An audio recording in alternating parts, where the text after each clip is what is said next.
Mission Begampura channel ਦੇ ਨਾਲ ਜੁੜੇ ਸਾਰੇ ਸਰੋਤਿਆਂ ਨੂੰ ਮੇਰੇ ਵੱਲੋਂ ਪਿਆਰ ਭਰੀ ਸਤਿ ਸ੍ਰੀ ਅਕਾਲ। ਇਸ ਤੋਂ ਪਹਿਲਾਂ ਕਿ ਅਸੀਂ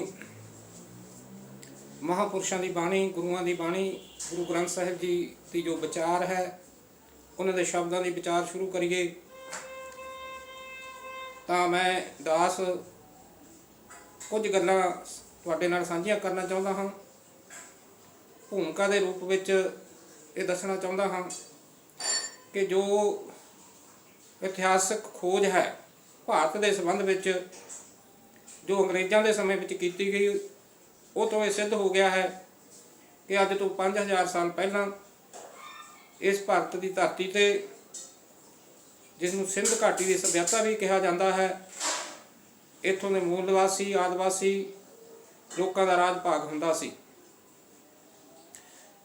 ਤੇ ਉਹ ਜਿਹੜਾ ਰਾਜ ਭਾਗ ਸੀ, ਇੱਥੇ ਦੇ ਮੂਲ ਨਿਵਾਸੀ ਲੋਕਾਂ ਨੇ ਵਿਸ਼ਾਲ, ਅਮੀਰ ਔਰ ਦੁਨੀਆ ਦੀ ਸਭ ਤੋਂ ਪੁਰਾਣੀ ਸਭਿਅਤਾ ਦਾ ਨਿਰਮਾਣ ਕੀਤਾ। ਖੋਜਾਂ ਤੋਂ ਇਹ ਸਿੱਧ ਹੋ ਗਿਆ ਹੈ ਕਿ ਉਸ ਸਮੇਂ ਲੋਕ ਬਹੁਤ ਅਮੀਰ ਹੋਇਆ ਕਰਦੇ ਸਨ, ਪੱਕੇ ਮਕਾਨਾਂ ਵਿੱਚ ਰਹਿੰਦੇ ਸਨ, ਗਲੀਆਂ ਨਾਲੀਆਂ ਸੜਕਾਂ ਪੱਕੀਆਂ ਹੁੰਦੀਆਂ ਸਨ ਤੇ ਉਸ ਸਮੇਂ ਜੋ ਸਮਾਜ ਸੀ ਉਹਦੇ ਵਿੱਚ ਕੋਈ ਜਾਤ ਪਾਤ ਨਹੀਂ ਸੀ, ਕੋਈ ਨਸ਼ਾ ਨਹੀਂ ਸੀ ਕਰਦਾ, ਲੋਕ ਰਜਮੀ ਰੋਟੀ ਖਾਂਦੇ ਸੀ, ਵਧੀਆ ਜੀਵਨ ਬਸਰ ਕਰਦੇ ਸੀ। ਖੁਦਾਈ ਜੋ ਹੋਈ ਹੈ ਰੋਪੜ ਤੋਂ ਲੈ ਕੇ ਉੱਚਾ ਪਿੰਡ ਸੰਘੋਲ, ਪਾਕਿਸਤਾਨ ਦੇ ਵਿੱਚ ਮਹਾਜੋ ਦੋੜੋ ਤੇ ਹੜੱਪਾ ਤੇ ਗੁਜਰਾਤ ਤੱਕ ਜੋ ਢੋਲਵੀਰਾ ਦੀਆਂ ਖੁਦਾਈਆਂ ਤੋਂ ਪਤਾ ਲੱਗਿਆ ਹੈ ਕਿ ਇਹ ਲੋਕ ਜੋ ਰਸੋਈਆਂ ਦੇ ਵਿੱਚ ਭਾਂਡੇ ਮਿਲੇ ਨੇ ਉਹ ਤੋਂ ਸਿੱਧ ਹੁੰਦਾ ਹੈ ਕਿ ਇਹ ਲੋਕ ਸੋਨੇ ਚਾਂਦੀ ਦੇ ਭਾਂਡਿਆਂ ਦੇ ਵਿੱਚ ਖਾਣਾ ਖਾਇਆ ਕਰਦੇ ਸਨ। ਅੱਜ ਅਸੀਂ ਦੇਖਦੇ ਹਾਂ ਕਿ ਸਾਡੇ ਬੱਚੇ ਬਾਹਰਲੇ ਮੁਲਕਾਂ ਦੇ ਵਿੱਚ ਪੜ੍ਹਨ ਲਈ ਜਾਂਦੇ ਨੇ, ਅਮਰੀਕਾ, ਕੈਨੇਡਾ, ਇੰਗਲੈਂਡ ਵਗੈਰਾ ਦੇ ਵਿੱਚ। ਇਤਿਹਾਸ ਦੱਸਦਾ ਹੈ ਕਿ ਇਹ ਸਭਿਅਤਾ ਇੰਨੀ ਅਮੀਰ ਸੀ ਕਿ ਬਾਹਰਲੇ ਮੁਲਕਾਂ ਤੋਂ ਲੋਕ ਇੱਥੇ ਪੜ੍ਹਨ ਆਇਆ ਕਰਦੇ ਸਨ। ਤੋ ਇਸ ਕਰਕੇ ਇੱਥੋਂ ਦੇ ਮੂਲ ਨਿਵਾਸੀ ਲੋਕ, ਇੱਥੋਂ ਦੇ ਆਦਿਵਾਸੀ ਲੋਕ, ਅੱਜ ਜੇ ਅਸੀਂ ਝਾਤ ਮਾਰੀਏ ਉਹਨਾਂ ਨੂੰ ਸ਼ੂਦਰ ਦੀ ਸ਼੍ਰੇਣੀ ਵਿੱਚ ਕਿਵੇਂ ਧੱਕ ਦਿੱਤਾ ਗਿਆ, ਇਹ ਸੋਚਣ ਵਿਚਾਰਨ ਦੀ ਗੱਲ ਹੈ। ਤੋ ਇਹਦੇ ਸੰਬੰਧ ਵਿੱਚ ਜੋ ਇਤਿਹਾਸਕਾਰਾਂ ਨੇ ਲਿਖਿਆ ਹੈ ਕਿ ਜੋ ਮੱਧ ਏਸ਼ੀਆ ਤੋਂ ਆਰੀਆ ਲੋਕ ਜੋ ਕਬੀਲਿਆਂ ਦੇ ਰੂਪ ਵਿੱਚ ਭਾਰਤ ਵਿੱਚ ਆਏ, ਉਹਨਾਂ ਨੇ ਪੰਜਾਬ ਰਾਹੀਂ ਐਂਟਰ ਕਰਕੇ ਇੱਥੋਂ ਦੀ ਜੋ ਅਮੀਰ ਸਭਿਅਤਾ ਸੀ ਉਹਨੂੰ ਨਸ਼ਟ ਕੀਤਾ, ਉਹਨੂੰ ਬਰਬਾਦ ਕੀਤਾ ਤੇ ਆਪਣਾ ਰਾਜ ਭਾਗ ਸਥਾਪਿਤ ਕਰਕੇ ਇੱਥੋਂ ਦੇ ਆਦਿਵਾਸੀ ਮੂਲ ਨਿਵਾਸੀ ਲੋਕਾਂ ਨੂੰ ਆਪਣਾ ਗੁਲਾਮ ਬਣਾ ਲਿਆ।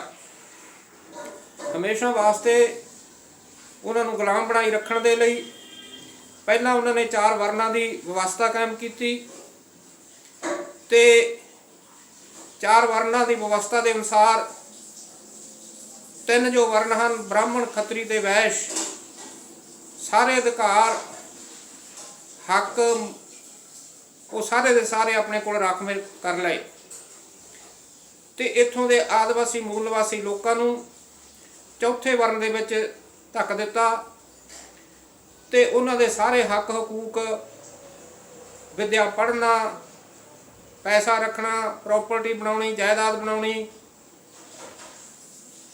ਹਰ ਤਰ੍ਹਾਂ ਦੇ ਜੋ ਮਨੁੱਖੀ ਅਧਿਕਾਰ ਨੇ ਉਹਨਾਂ ਕੋਲੋਂ ਖੋਹ ਲਏ ਗਏ।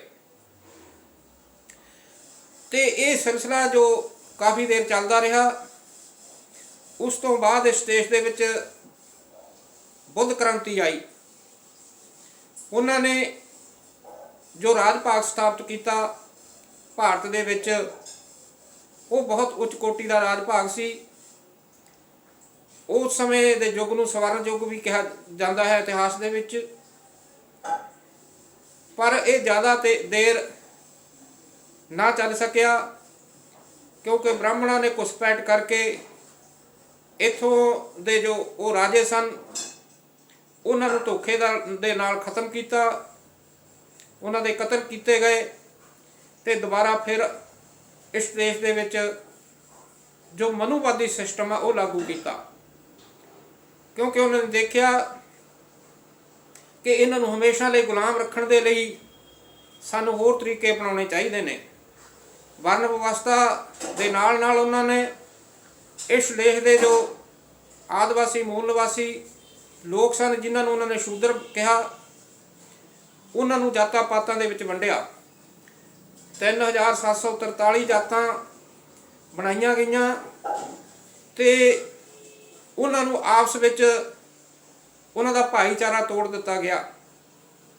ਇਸ ਵਿਵਸਥਾ ਦੇ ਵਿੱਚ ਉਹ ਇੱਕ ਦੂਜੇ ਦੇ ਵਿਰੋਧੀ ਹੋ ਗਏ, ਜੋ ਕਿਸੇ ਸਮੇਂ ਰਲ ਮਿਲ ਕੇ ਰਹਿੰਦੇ ਸਨ। ਤਾਂ ਆਪਣੀ ਜੋ ਰਾਜ ਭਾਗ ਹੈ ਉਹਨੂੰ ਪੱਕਾ ਕਰਨ ਦੇ ਲਈ ਮਨੂ ਸਿਮਰਤੀ ਨੂੰ ਸੰਵਿਧਾਨ ਬਣਾ ਕੇ ਰਾਜ ਭਾਗ ਚਲਾਇਆ ਗਿਆ, ਜਿਸ ਦੇ ਨਾਲ ਇਹ ਜੋ ਸਿਸਟਮ ਹੈ ਜੋ ਮਨੂ ਸਿਮਰਤੀ ਦਾ ਲਾਗੂ ਕੀਤਾ ਗਿਆ, ਉਸ ਦੇ ਨਾਲ ਇੱਥੋਂ ਦੇ ਆਦਿਵਾਸੀ ਮੂਲ ਨਿਵਾਸੀ ਲੋਕਾਂ ਦੀ ਜੋ ਹਾਲਤ ਸੀ ਉਹ ਪਸ਼ੂਆਂ ਨਾਲੋਂ ਵੀ ਭੈੜੀ ਹੋ ਗਈ, ਕਿਉਂਕਿ ਉਹ ਉੱਪਰ ਵਾਲੇ ਜੋ ਲੋਕ ਸਨ, ਸਵਰਨ ਜਾਤੀਆਂ ਦੇ ਲੋਕ ਸਨ, ਉਹਨਾਂ ਦੇ ਰਹਿਮੋ ਕਰਮ ਤੇ ਜਿਉਣ ਲੱਗੇ। ਉਹਨਾਂ ਦੀ ਬਚੀ ਖੁਚੀ ਜੋ ਰੋਟੀ ਜਾਂ ਅਨਾਜ ਸੀ ਉਹ ਖਾਣ ਦਾ ਉਹਨਾਂ ਨੂੰ ਅਧਿਕਾਰ ਸੀ। ਉਹ ਜ਼ਮੀਨ ਨਹੀਂ ਸੀ ਰੱਖ ਸਕਦੇ, ਪੈਸਾ ਨਹੀਂ ਸੀ ਰੱਖ ਸਕਦੇ, ਪੜ੍ਹ ਲਿਖ ਨਹੀਂ ਸੀ ਸਕਦੇ। ਤੋ ਇਸ ਕਰਕੇ ਇਹ ਸਿਲਸਿਲਾ ਜਿਹੜਾ ਹਜ਼ਾਰਾਂ ਸਾਲ ਇਸ ਦੇਸ਼ ਦੇ ਵਿੱਚ ਚੱਲਦਾ ਰਿਹਾ। ਤਾਂ ਇਸ ਤੋਂ ਬਾਅਦ ਕਈ ਹਜ਼ਾਰ ਸਾਲ ਤੋਂ ਬਾਅਦ ਮੁਗਲਾਂ ਨੇ ਇਸ ਦੇਸ਼ ਦੇ ਉੱਤੇ ਹਮਲੇ ਕਰਨੇ ਸ਼ੁਰੂ ਕਰ ਦਿੱਤੇ ਤੇ ਇਸ ਦੇਸ਼ ਨੂੰ ਲੁੱਟ-ਪੁੱਟ ਕੇ ਲਿਜਾਣ ਲੱਗੇ। ਬਹੁਤ ਸਾਰੇ ਵਿਦੇਸ਼ੀ ਹਮਲਾਵਰ ਆਏ, ਉਹਨਾਂ ਨੇ ਹਮਲੇ ਕੀਤੇ, ਇੱਥੋਂ ਦੀ ਧਨ ਦੌਲਤ ਨੂੰ ਲੁੱਟਿਆ, ਇੱਥੋਂ ਤੱਕ ਕਿ ਇਤਨੇ ਬਦਤਰ ਹਾਲਾਤ ਹੋ ਗਏ ਕਿ ਉਹ ਇਹਨਾਂ ਲੋਕਾਂ ਦੀਆਂ ਧੀਆਂ ਭੈਣਾਂ ਨੂੰ ਵੀ ਚੱਕ ਕੇ ਲਿਜਾਣ ਲੱਗੇ। ਤੇ ਇਤਿਹਾਸ ਦੇ ਵਿੱਚ ਲਿਖਿਆ ਹੈ ਕਿ ਗਜਨੀ ਦੇ ਬਾਜ਼ਾਰਾਂ ਦੇ ਵਿੱਚ ਇਹਨਾਂ ਦੀ ਧੀਆਂ ਭੈਣਾਂ ਦੀ ਮੰਡੀ ਲੱਗਦੀ ਸੀ। ਇਹ ਸਾਰਾ ਕੁਝ ਦੇਖ ਕੇ, ਕਿਉਂਕਿ ਉਦੋਂ ਤੱਕ ਜੋ ਦਿੱਲੀ ਦੇ ਤਖਤ ਤੇ ਮਨੂਵਾਦੀ ਜੋ ਸਿਸਟਮ ਹੈ ਉਹਦੀਆਂ ਚੂੜਾਂ ਹਿੱਲ ਚੁੱਕੀਆਂ ਸਨ ਤੇ ਉਹ ਇੰਨੇ ਤਾਕਤਵਰ ਨਾ ਰਹੇ। ਤਾਂ ਮੁਗਲਾਂ ਦੇ ਰਾਜ ਦੇ ਵਿੱਚ, ਬਾਹਰੋਂ ਆਏ ਸ਼ਾਸਕਾਂ ਦੇ ਰਾਜ ਦੇ ਵਿੱਚ ਇੱਥੋਂ ਦੇ ਜੋ ਮੂਲ ਨਿਵਾਸੀ ਆਦਿਵਾਸੀ ਲੋਕ ਸਨ ਉਹਨਾਂ ਨੂੰ ਆਪਣੀ ਗੱਲ ਕਹਿਣ ਦਾ ਮੌਕਾ ਮਿਲਿਆ। ਤਾਂ ਉਸੇ ਸਮੇਂ ਦੇ ਵਿੱਚ ਸਿੱਖ ਲਹਿਰ, ਜਿਸ ਨੂੰ ਭਗਤੀ ਲਹਿਰ ਵੀ ਕਿਹਾ ਜਾਂਦਾ ਹੈ, ਉਹ ਉੱਭਰੀ, ਕਿਉਂਕਿ ਹੁਣ ਉਹ ਅਸਰ, ਉਹ ਤਾਕਤ ਇਹਨਾਂ ਮਨੂਵਾਦੀ ਲੋਕਾਂ ਦੀ ਨਹੀਂ ਸੀ ਰਹੀ। ਉਹ ਦੂਜਿਆਂ ਦੇ ਗੁਲਾਮ ਹੋ ਚੁੱਕੇ ਸਨ, ਜਿਸ ਦੇ ਕਾਰਨ ਜਿਹੜੇ ਲੋਕਾਂ ਤੇ ਇਹਨਾਂ ਨੇ ਪਾਬੰਦੀਆਂ ਲਾਈਆਂ ਸੀ ਉਹਨਾਂ ਨੂੰ ਥੋੜਾ ਬਹੁਤ ਸੁੱਖ ਦਾ ਸਾਹ ਆਉਣ ਲੱਗਿਆ। ਇਸੇ ਦੌਰਾਨ ਜੋ ਸਤਿਗੁਰੂ ਫਰੀਦ ਜੀ ਨੇ ਜੋ ਸਭ ਤੋਂ ਪਹਿਲਾਂ 1173 ਦੇ ਵਿੱਚ ਗੁਰਬਾਣੀ ਲਿਖੀ, ਉਦੋਂ ਬਾਅਦ ਜੈਦੇਵ ਜੀ, ਨਾਮਦੇਵ ਜੀ, ਕਬੀਰ ਜੀ, ਸਤਿਗੁਰੂ ਰਵਿਦਾਸ ਜੀ, ਬਾਬਾ ਨਾਨਕ ਜੀ ਤੋਂ ਲੈ ਕੇ ਗੁਰੂ ਗੋਬਿੰਦ ਸਿੰਘ ਜੀ ਤੱਕ ਇਹ ਸਾਰੇ ਮਹਾਂਪੁਰਸ਼ ਆਏ ਔਰ ਉਹਨਾਂ ਨੇ ਇਸ ਸਮਾਜ ਦੇ ਜੋ ਦੱਬੇ ਕੁਚਲੇ ਸਮਾਜ ਦੇ ਲੋਕ ਸੀ ਉਹਨਾਂ ਦੇ ਹੱਕ ਵਿੱਚ ਆਪਣੀ ਆਵਾਜ਼ ਬੁਲੰਦ ਕੀਤੀ ਤੇ ਜੋ ਆਰੀਅਨ ਸੰਸਕ੍ਰਿਤੀ ਘਰ ਕਰ ਚੁੱਕੀ ਸੀ ਇਸ ਦੇਸ਼ ਦੇ ਲੋਕਾਂ ਦੇ ਉੱਤੇ, ਉਹਦੇ ਖਿਲਾਫ ਇੱਕ ਮੁਹਿੰਮ ਸ਼ੁਰੂ ਕੀਤੀ। ਉਸ ਆਰੀਅਨ ਸੰਸਕ੍ਰਿਤੀ ਨੂੰ ਲੋਕਾਂ ਦੇ ਮਨਾਂ ਦੇ ਉੱਤੋਂ ਵਾਸ਼ ਕਰਨ ਦੇ ਲਈ, ਸਾਫ਼ ਕਰਨ ਦੇ ਲਈ ਸ੍ਰੀ ਗੁਰੂ ਗ੍ਰੰਥ ਸਾਹਿਬ ਜੀ ਦੀ ਸੰਪਾਦਨਾ ਕੀਤੀ ਗਈ।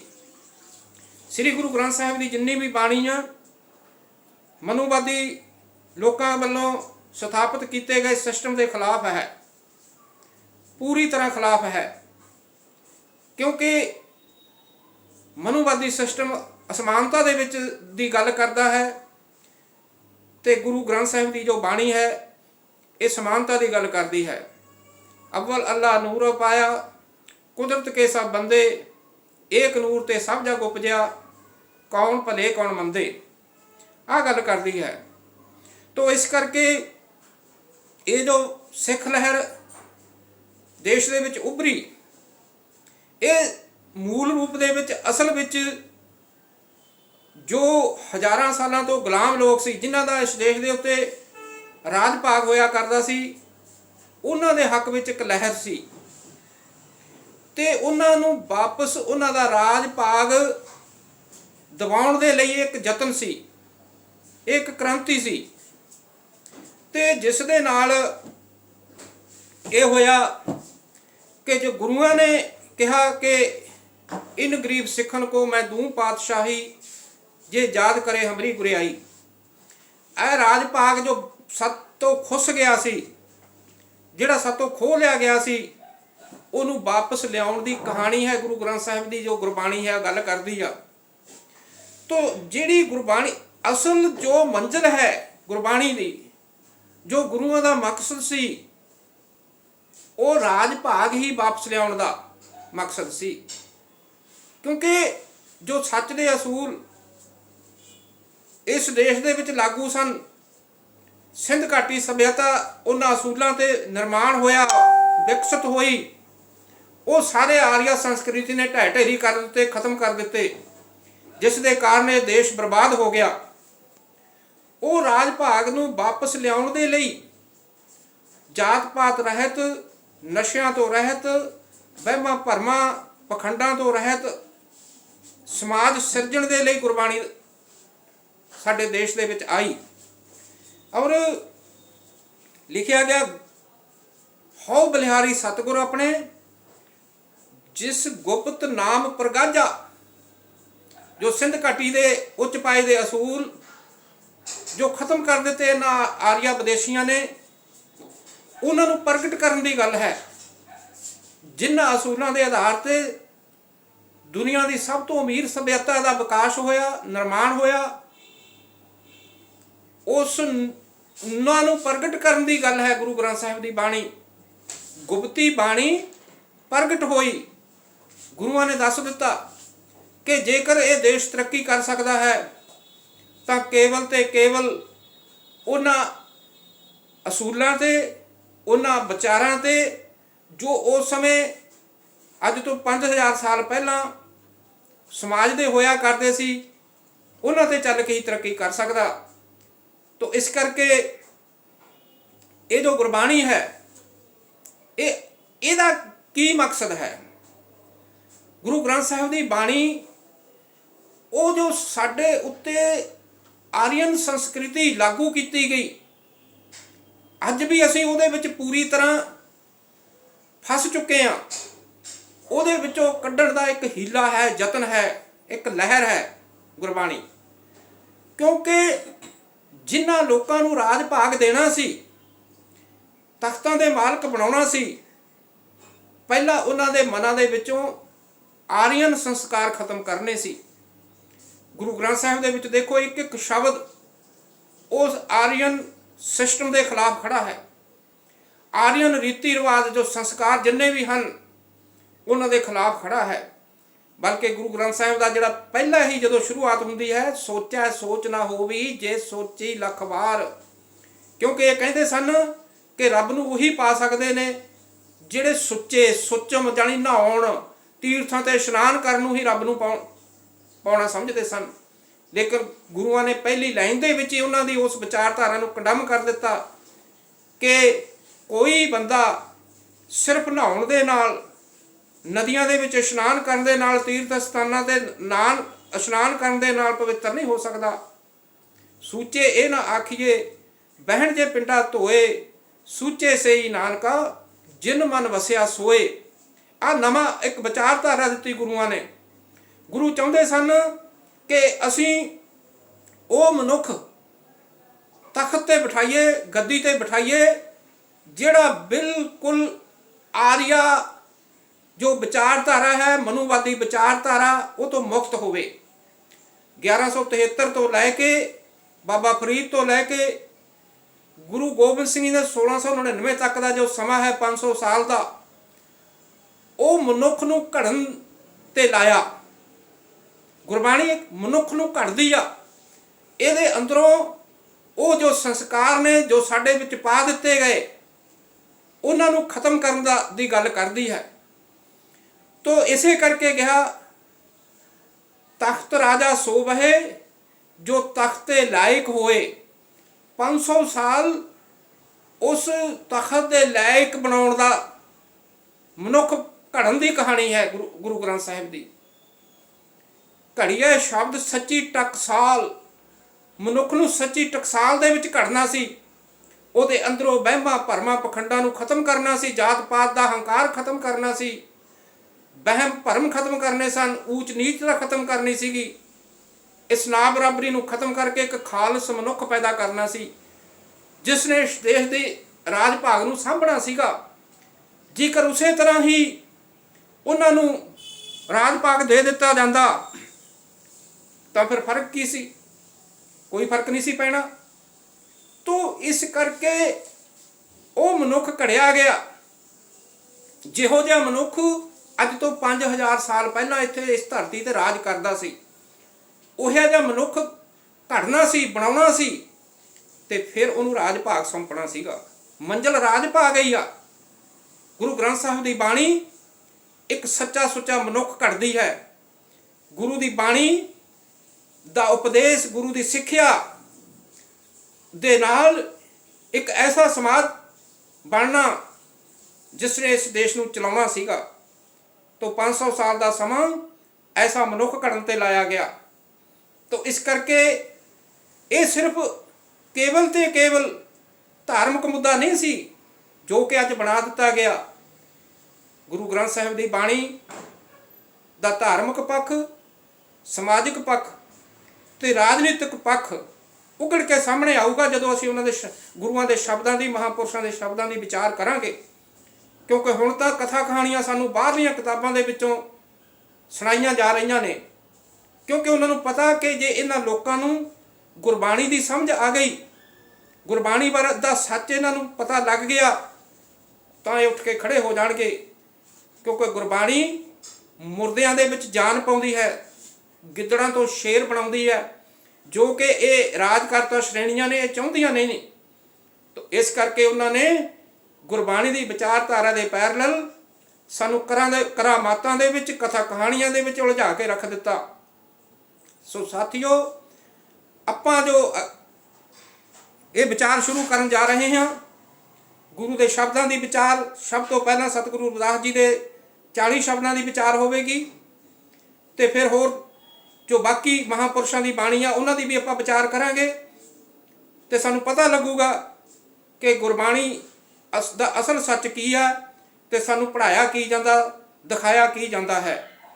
ਸੋ ਇਸ ਕਰਕੇ ਮੈਂ ਬੇਨਤੀ ਕਰਦਾ, ਇਹ ਮੈਂ ਥੋੜੀ ਜਿਹੀ ਭੂਮਿਕਾ ਦੱਸੀ ਹੈ। ਜੋ ਆਉਣ ਵਾਲਾ ਆਪਾਂ ਐਪੀਸੋਡ ਸ਼ੁਰੂ ਕਰਨੇ ਨੇ, ਸ਼ਬਦਾਂ ਦੀ ਵਿਚਾਰ ਸ਼ੁਰੂ ਕਰਨੀ ਹੈ, ਉਹ ਤੋਂ ਪਹਿਲਾਂ ਇਹ ਦੱਸਣਾ ਜ਼ਰੂਰੀ ਸੀ ਕਿ ਸਿੱਖੀ ਲਹਿਰ ਕਿਉਂ ਚੱਲੀ, ਇਹਦੀ ਕਿਉਂ ਲੋੜ ਰਹੀ ਪਈ, ਇਹ ਕਿਉਂ ਸੀ, ਇਹ ਕਿਹਨਾਂ ਲੋਕਾਂ ਵਾਸਤੇ ਸੀ, ਇਹ ਦੱਸਣਾ ਜ਼ਰੂਰੀ ਹੈ। ਇਹਦਾ ਜੋ ਮੇਨ ਕਨਸੈਪਟ ਇਹੀ ਹੈ ਕਿ ਹਜ਼ਾਰਾਂ ਸਾਲਾਂ ਤੋਂ ਜੋ ਲੋਕ ਹਜ਼ਾਰਾਂ ਸਾਲ ਪਹਿਲਾਂ ਇੱਥੇ ਰਾਜ ਕਰਿਆ ਕਰਦੇ ਸਨ, ਉਹਨਾਂ ਨੂੰ ਵਾਪਸ ਉਹਨਾਂ ਦਾ ਰਾਜ ਦਬਾਉਣ ਦੀ ਕਹਾਣੀ ਹੈ, ਉਹ ਰਾਜ ਭਾਗ ਵਾਪਸ ਦੇਣ ਦੀ ਕਹਾਣੀ ਹੈ।